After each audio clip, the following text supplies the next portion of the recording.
Cubs made some changes to the 40-man roster. Nothing significant, but we'll talk about that. And one guy that they just signed who is a former Cub. So maybe they got Tyson Miller back and they want another guy that came up through their organization. This time it's a left-hander. The Athletic put a story out talking about a philosophy change in scouting compared to analytics. And it feels very small market to me and also small time. I'm really surprised that the Cubs are going this direction. We'll get into that and more right here on the Cubs Baseball channel. Like and subscribe. Give us a thumbs up. Gold Glove Ian Happ. Congratulations to him. We'll get into that as well. Let's get this show started.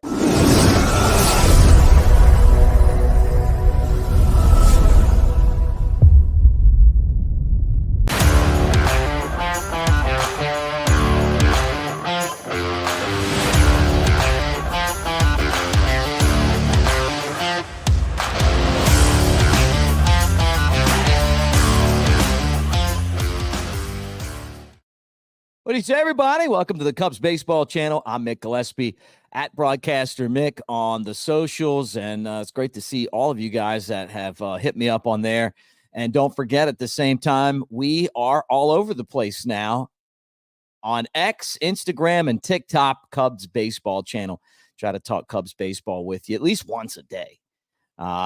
Sometimes twice a day, sometimes 3 times a day, depending on what's going on. All right, Cubs made some changes to the 40-man roster. I don't even know if that's like the headline story here. I think it's the scouting thing, but let's just get into this right off the bat.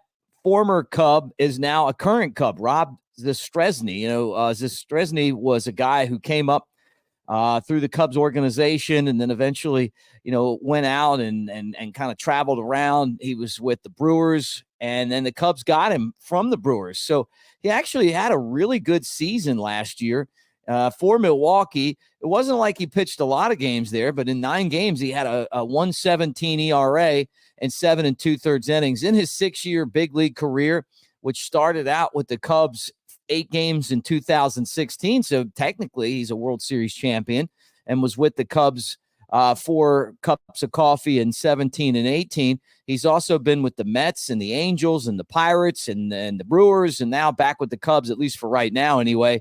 But 4-0 record and a 4.30 ERA and a 54 big league games. So it's not like he's been in the big leagues a lot, but they obviously saw something there and felt like, hey, this is a guy that we're going to give at least put him on the 40-man roster now. I'm excited to see him back in the mix.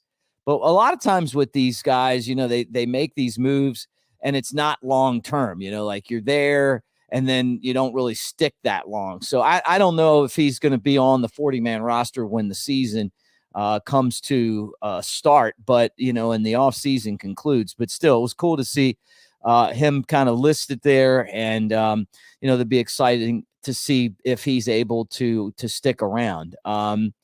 Jimmy Harriget was a right-handed pitcher designated for assignment, so that opened up the spot for Zastresny. And then you got Christian Bethancourt and Yancy Almonte and Anoli Paredes and Colton Brewer. All those guys also outrighted and off the 40-man roster, and all of them picked free agency. So the Cubs making some moves, trying to figure out what they're going to do with the roster. They're going to have to protect some of their guys in the minor leagues. Obviously whatever they do in free agency, all of that's going to be interesting. Just the beginning of what's going on with the 40-man roster. But that's where we are right now. Okay. Congratulations to Ian Happ, won his 3rd Gold Glove.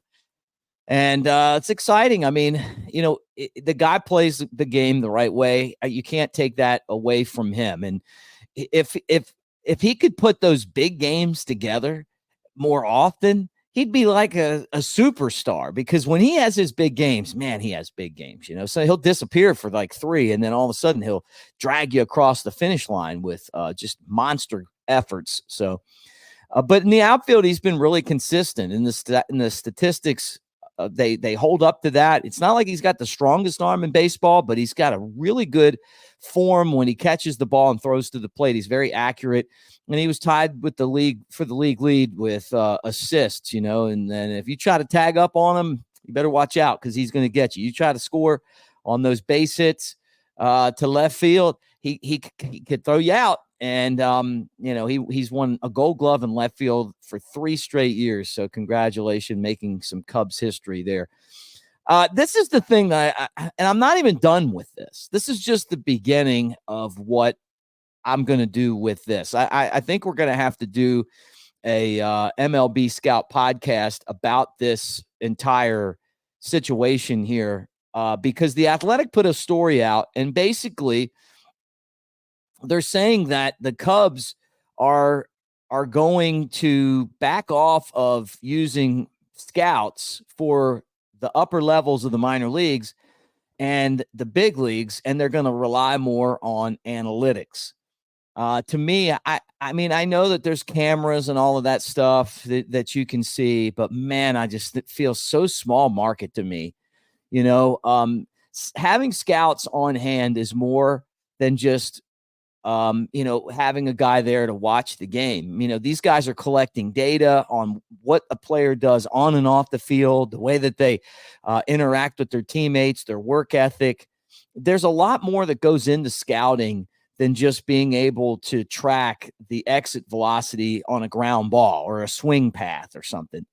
And I'm really just not sure why the Cubs are going this direction, because I feel like analytics are a tool, but people are there for perspective and experience. And there's a lot more that you can glean from watching the game than computers can tell you or videos can tell you. And I'm sure what they'll say is, well, we're going to watch the games on video and we don't really have to have a person there, and they're going to cut back on scouting. And this has been a trend that really has been taking place in the game since I really feel like 2020. And I hate this trend. I mean, I really think that having the experienced scouts, having those guys who are part of, the fabric of the game that help, not just watch what a player's doing, but, can get a sense of what they bring to the table, can only help your organization. I think it's a blend of this stuff, but the small market teams that have less resources do this just because they don't have the resources to keep those guys. And the Cubs are a big market team. My hope was that this would be the year that they go all in on, free agency and really spend. And I think that they have the foundation with, some of the guys that they have on this roster now. But if they were able to take that foundation and then move it into putting some star players there, I think that they could, basically take over the city. I know this sounds like a diabolical plan, and it is. Look, the White Sox are as weak as they've ever been. They're out, basically shopping their franchise. Their owner's saying that he'll sell and possibly to Nashville. So with all of that said, if I'm the Cubs, I'm going the opposite direction. And instead of trying to nickel and dime the scouting department, I'm going, you know what? I want to continue to go out and scout. I don't want to change that, but I want to use the analytics with those people. And I want to get the best of the best to be a part of the organization as far as scouting goes. And, I'm just going to leave it there for right now, but it was worth kind of bringing it up. And we're going to dip into this topic on a later show in a lot more detail, because I feel like it needs a lot more than just, a 10-minute daily show. I feel like this needs to be, a 40, 50-minute program, or maybe we get somebody from analytics and we get somebody from the scouting department and just, talk about this. It's the overall direction of the game to me is what really scares me. And it's those guys and what they bring to the table and that experience that can help you figure out the best players and not losing the best players. That's the other part of it, is like, who you keep and who you give up, who you give opportunities to, all of that stuff matters. And who you bring in, your pro scouts are going out and watching. And when you make a trade, they if they're good, they're giving you a lot of background on these guys besides what their batting average is and like their exit velo. So anyway, look, thanks for hanging out. we'll leave it there today. Like and subscribe. Get in the comment section. Tell me what you guys are thinking about it. Patrick Mooney, the story in The Athletic. Great job, as always. And we'll keep an eye. I feel like there's a lot of news coming up in this time of year, and that's why it makes it fun.